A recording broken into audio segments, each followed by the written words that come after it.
Okay, so I think it's important that you know the basics, and I'm really am just talking the basics of reliability and validity.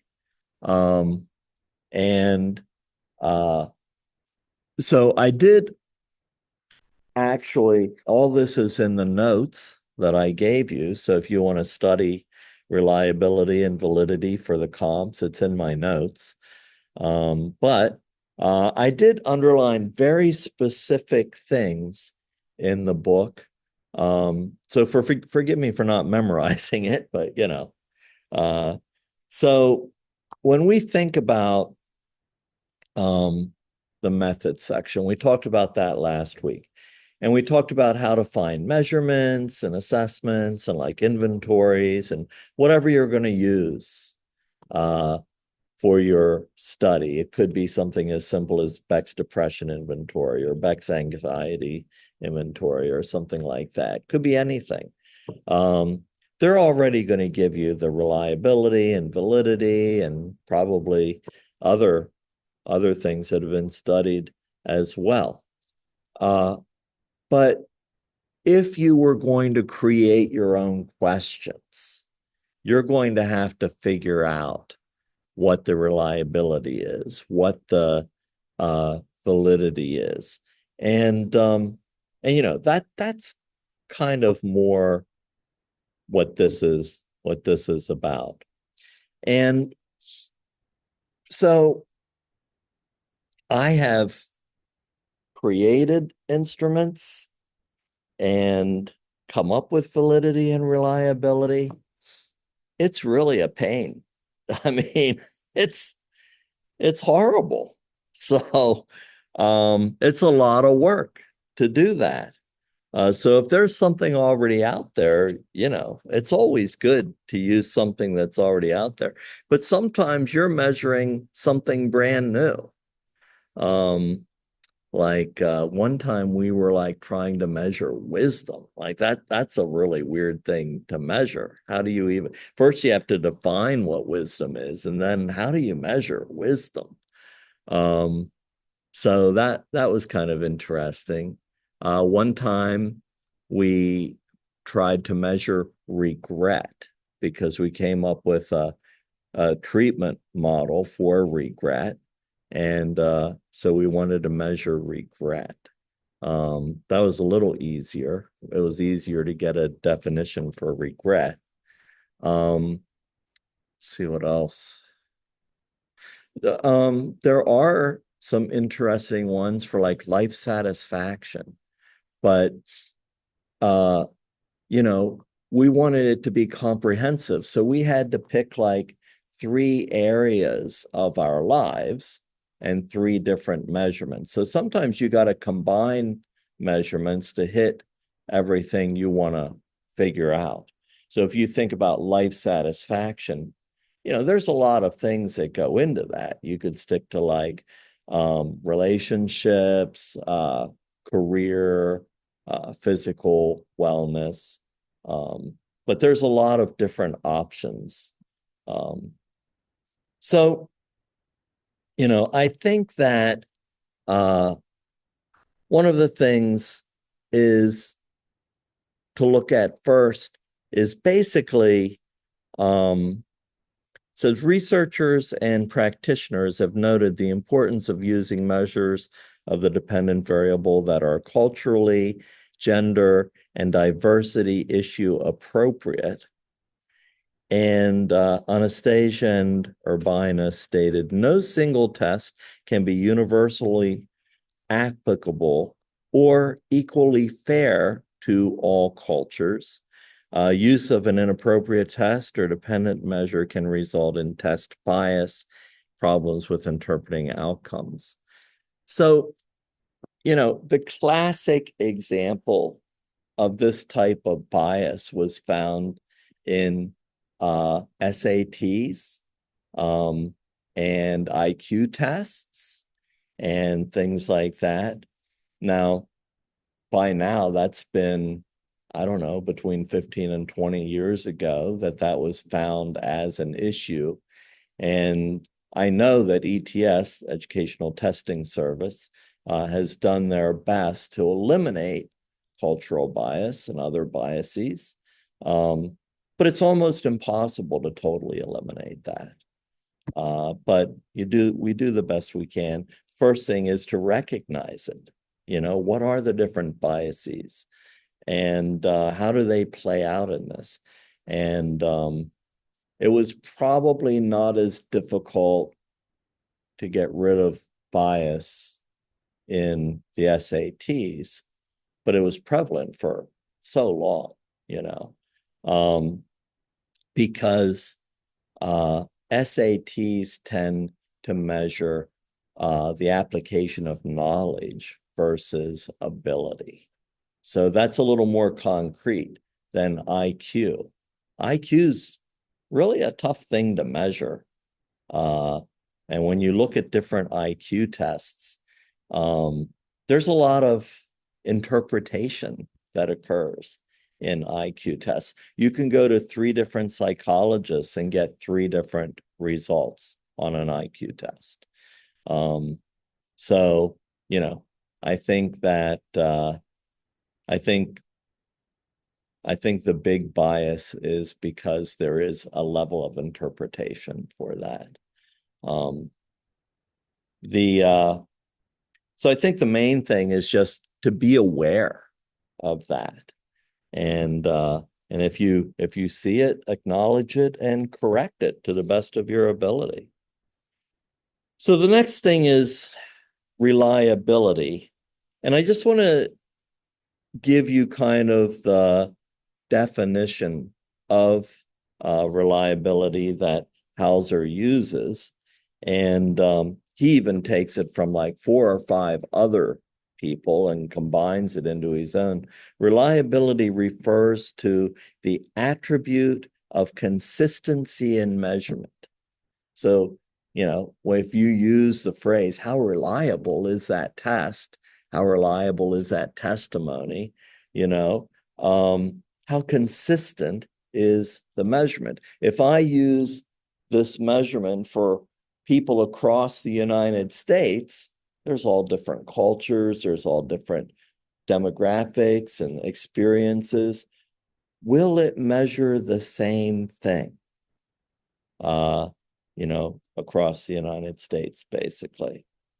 And hopefully the answer would be yes. The concept of reliability is best viewed as a continuum ranging from minimal consistency of measurement, like reaction time, to near perfect repeatability of results. A particular test score contains both a true score and error. So when we think about error, most measurements do not have perfect reliability. And so you're going to see like a measurement of reliability, but then you're going to see plus or minus. And so the average IQ test has a plus or minus of 2. So if you say gifted is 130, but there's a margin of error of plus or minus 2. So that would mean you take 130 and there could be negative error. So it could be 128, could be gifted, or, the other way. But it's usually, in this case, they'll usually use 128 just because of the margin of error. So I've seen a lot of schools not include margin of error because they might not want to include services, for either gifted or the other end of the spectrum. So, I think that I think it's important. You might say, well, 130 is gifted, but I think it's important to include that margin of error. So technically, based on that test, it's 128. So we have to take these things into consideration. And it's amazing how many kids might score 128, 129. They come so close. Oh, I'm sorry, can't be in the gifted program. Yeah, they really can. Yeah, administration didn't really like me interpreting test results because I wanted to provide the most services possible, and that got expensive. So they eventually excluded me from that role uh, and just said, you just stick to counseling. Um, so uh, there are so many different things to consider. Like, you know what it's like. You're going to go take the comps before you graduate. You know, you might you might not feel well that day, or you might have a great day. Um, I remember when I took the SATs, I didn't even want to take the SATs. But my parents were like, you got to take the SATs. And so I was like on like track and cross country teams. And I come from an area where there's like Mennonite and Amish and lots of farm country. And so there was like an end of the year party in a barn. And I guess I fell asleep on a Saint Bernard. And Saint Bernards, they're like nothing but like slobbers, you know. And so I hear this horn like really early in the morning. And like I wake up and there's like this dog slobber all over me. And I stumble into the SATs. And you know, so probably could have done better, but did okay. Um the but people have good days and bad days. And the it could be um it might not have to do with us personally. Like one time they gave the comps here at California campus, and it was during band camp. And the band was like practicing and marching right outside the window of the comps exam. And that might have been distracting, you know. Uh, so we have to take all of these things into consideration. So when we're talking about reliability, how do we determine it? All right. So I think test retest is probably the standard. Um, so, we use that phrase when we say, okay, how are we going to measure uh, whether your model works, the efficacy of your model with your population? Well, you give them a test before you provide treatment, and then you give them a test after. And that's called pre-test, post-test. And this one's called test retest. So they're both very close sounding, but they're different. So test retest is used to determine reliability. And basically, you want to see if the scores are consistent over a period of time. So they administer the dependent measure at one point and then again at another time to see if the scores are consistent. There's another one called alternate form reliability. This is pretty standard with all of the big exams, the NCE, the comps, GREs, SATs, and basically they just use different forms. Now you can use different forms in different ways. You can mix up all the questions, or an example would be like, okay, we want to know if somebody knows how to find a square root. Okay, so they might just change the numbers. So it's the same type of math problem, same difficulty, but they just change the numbers. And they can't do that too far, like they can't you know, change the numbers radically. It has to be the same amount of difficulty. But, you know, um, it is interesting because I've looked at comp scores for like 20 years here, and um, we don't know why the national average changes from year to year, because whether our students pass comps is based on our national average. It's not just a score. We want to decide how you compare to all of the other students nationally. We think that's more fair. So it's never based on like a perfect score. It's always based on how other students do. But we don't really know why some years the vast majority of students do better or worse on a national level. What I have found out is they've told us when they changed the test form. And when that happens, when they change the test format and change some of the questions, you do see either students doing either better or worse, so that it does affect test scores. And they may, so let me give you an example. They might decide, oh, we need to include this more contemporary career theory in our exam. And they'll spend 1 to 2 years throwing in those questions, but that's called norming those questions about that new career theory. They don't actually count. So I've had students say, oh, there were all these career questions on this theory.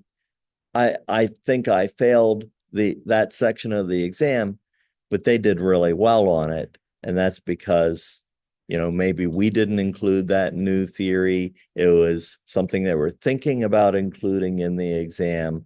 But if they're brand new questions, they don't actually count against you in that exam.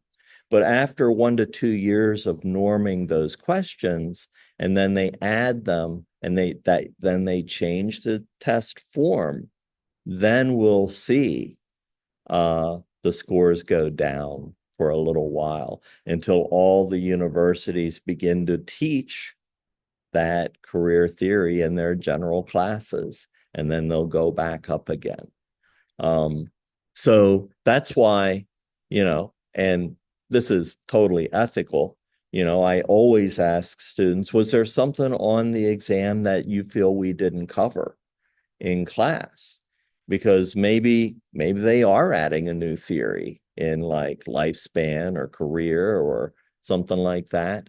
And maybe we didn't cover it. So then I'm like, hey, we need to add this to our curriculum. So yeah, it's ethical to do that, because we want to best meet the needs of our students in their education. Um, the but that's basically, alternate form reliability. Um, the last one that you need to know, and there's only three, is like scorer reliability, or intertester reliability. So most tests now can be scored electronically. In fact, if you take like the comps on a computer, you should have your score immediately.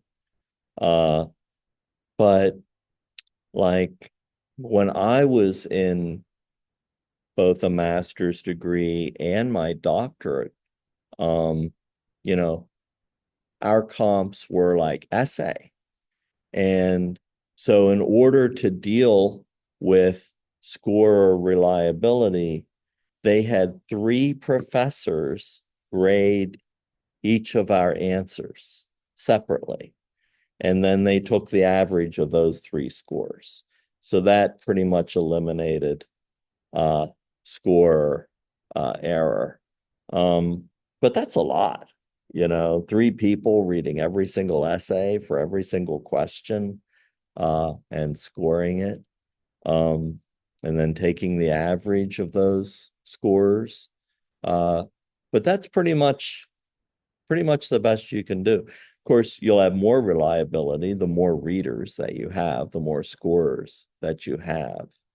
You can also judge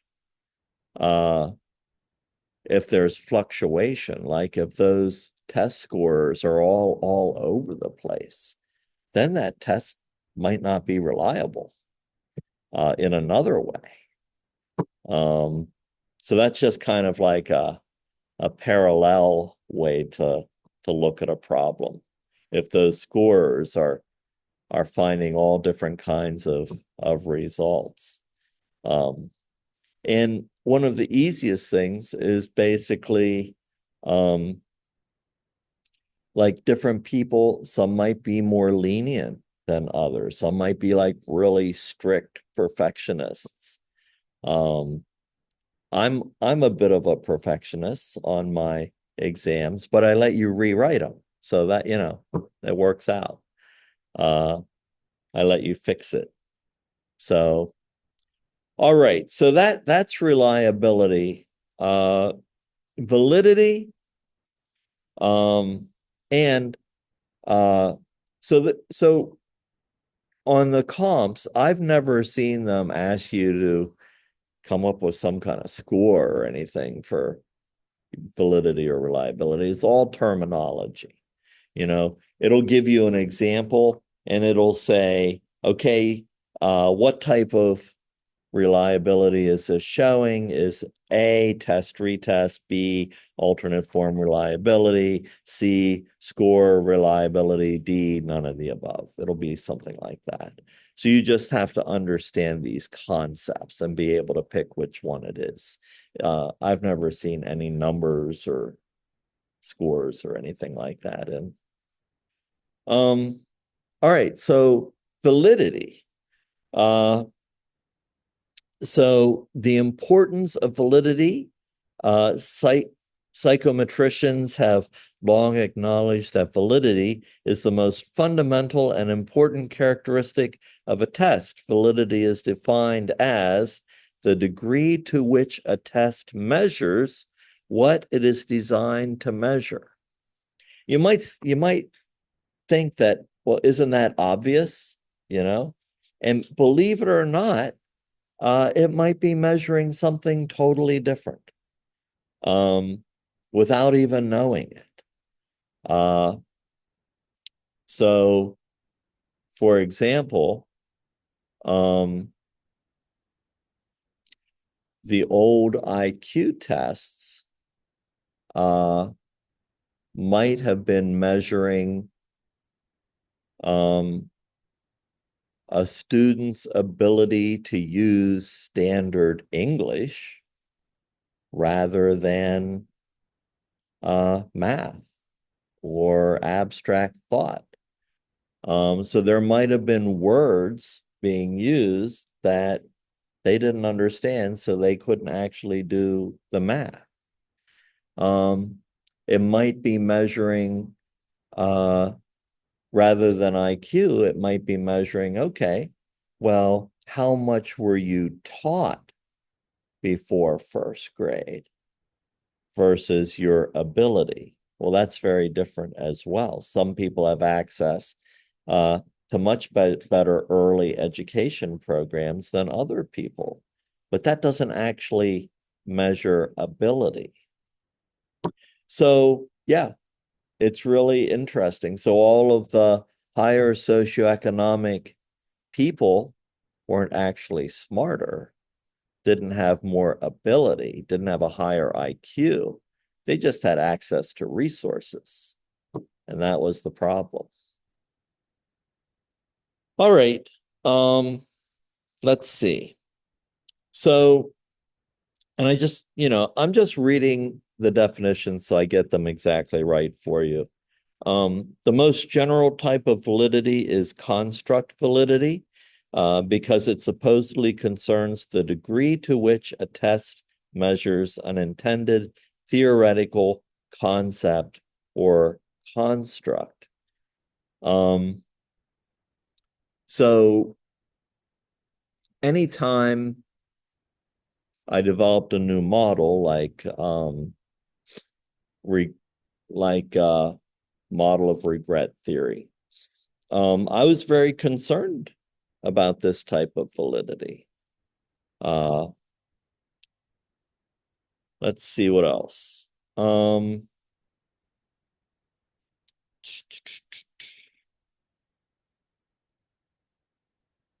So content validity, basic type of validity that concerns the extent to which responses on test items represent a particular content. For example, counselor wants to measure aggression in a client.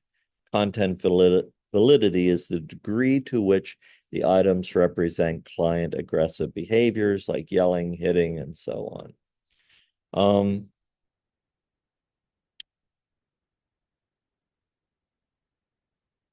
So we've got construct, we've got content, and the third one is criterion related validity. How well a test predicts outcomes based on a particular behavior or skill. So the interesting thing is they started giving the SATs, and it started being kind of like, are you ready for college? You know, that was kind of what they thought it was addressing. Did you learn what you needed to learn at a certain level so that you could enter this college, have mastery of that previous knowledge that's needed so they don't have to reteach it, basically. However, now it is used as a predictor of college success. So what they found is they can't use just SATs and they can't use just GPAs. They have to use a combination of GPA and SAT to predict success in college.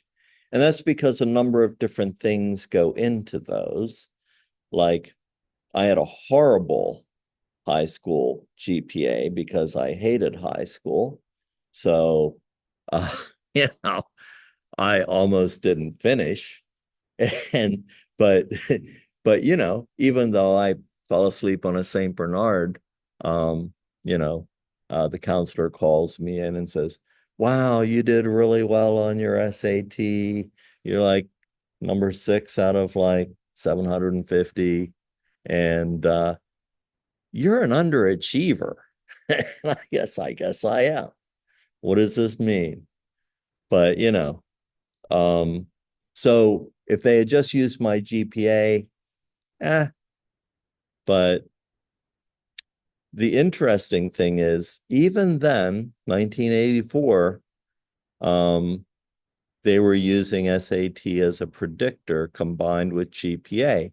So I couldn't, it was still difficult for me to get in like the top universities.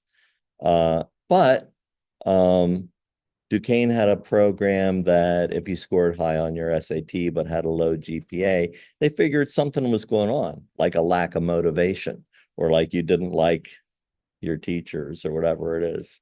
And so they had a special program that for people who did okay on the SATs, and it worked out okay. But, you know, it really is the combination of those two factors. So if you think about it, people who work really hard can get a good GPA. And you know, so that's the combination. Being able to test well on SAT and showing that you have some type of motivation and work ethic. Because that's what it takes to get through college. You got to have some motivation. You got to have some work ethic to complete. There's a lot of work in those 4 years. There's a lot of work in this master's program. There's a lot of work just writing this paper. I always say that 90% of getting a doctorate is nothing more than persistence. It really is. So if you look at all the people who went into a doctoral program, there's a high percentage of what we call ABD, all but dissertation. They did okay in the classes, but they never finished the dissertation. So it's a pretty high percentage when you look at it. Um, so yeah, persistence, motivation, self-efficacy, in people having somebody in your corner encourage you, all of those things, having access to resources. So yeah, all of those things. Um, let's see what else.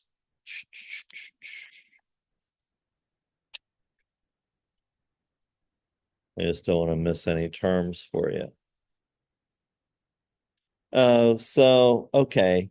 So there is a chart in the book that is called Approaches to Measuring Dependent Variables.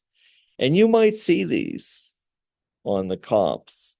So there's direct observation, and that's like when I used to go in a classroom and sit in the back of the class and or go out at recess or something like that and observe students. And I had a very specific list of criteria that I was looking for.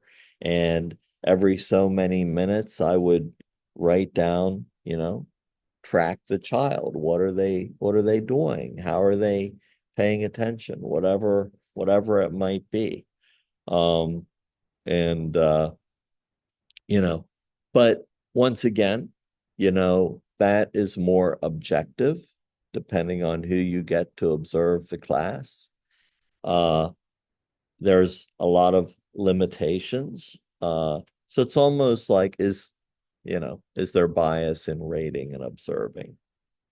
Then self-report inventories. This is the number one uh, thing. So any survey that you fill out, that's a self-report inventory. One of the problems we have at the hospital where I work is, you know, we get people who, you know, the severity and their diagnostic criteria is high enough that they're at the hospital, but psychologically, we can observe them, we can see what's their symptoms, but they have to self-report accurately. So if somebody's like giving me a measurement of their own anxiety, well, I might have really high anxiety, but maybe I have coping mechanisms or something like that. And somebody else might have really high anxiety and not have those same coping mechanisms. So we function differently, but we have the same level of anxiety. Um, so self-reporting has more to do with how something feels to us as an individual rather than its actual measurement. And I guess that's valid psychologically. The more something negatively affects our daily life, the more severe it is, no matter what that level is. It's like pain scales, you know. I remember, you know, years ago, um, my wife, I woke up and I'm like, I couldn't move. Like, and every joint was painful and I had a head, like I was a mess. And and she's like, oh, you just have the man flu, I have to get up and take care of the kids no matter how I feel. And I'm like, no, really, really. So I dragged myself to the car. I drove myself to the north side in Pittsburgh. I started going to this doctor at a homeless shelter because I had no money. And I've stuck with him for like 20 years. I drive myself to the homeless shelter and and he let me in. And the he's like going over all the criteria, and he's like, I'm gonna make a call. And like he's never done that before. So he must have taken me seriously. And he calls his wife, who happens to, he said, my wife is working for like Pittsburgh CDC. And I'm just going to give her your symptomology because I don't know what's wrong with you. And his wife said that throughout the whole week, there's been a breakout of West Nile virus uh, in pockets surrounding Pittsburgh where there's high concentrations of mosquitoes. And he's like, did you happen to be around a lot of mosquitoes? And I'm like, yeah, all summer long, I've been working at a summer camp in the woods. And, he's like, well, you got West Nile virus. And I'm like, can you write that down for my wife? And so I took her my doctor's note. And I'm like, okay, now we're going to do scaling questions on how we feel. But it's the same thing, you know, and pain is probably the most variable, you know. Um, so every time I meet a patient, we do scaling questions. Uh, what's your emotion right now? How are you feeling on a scale of 1 to 10? You know, where are you on that scale of 10 is good and 1 is the worst? And um, but I do understand that it is a personal perspective, you know. Everybody everybody feels differently, but it's really how we feel it's impacting our lives. I remember when I was younger, and probably less ethical, like I had an appendicitis.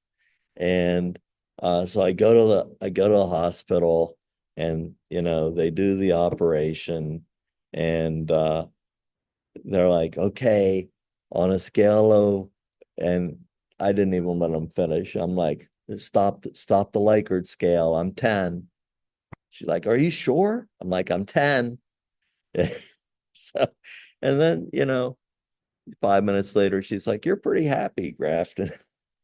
All right, I don't do that anymore, but All right, so self-report. And then there's ratings, Likert scales. Uh, there's physiological. These are probably the most accurate because you can measure physiological responses, blood pressure, heart rate, things like that. Interviews, that's more like the qualitative, aspect of it.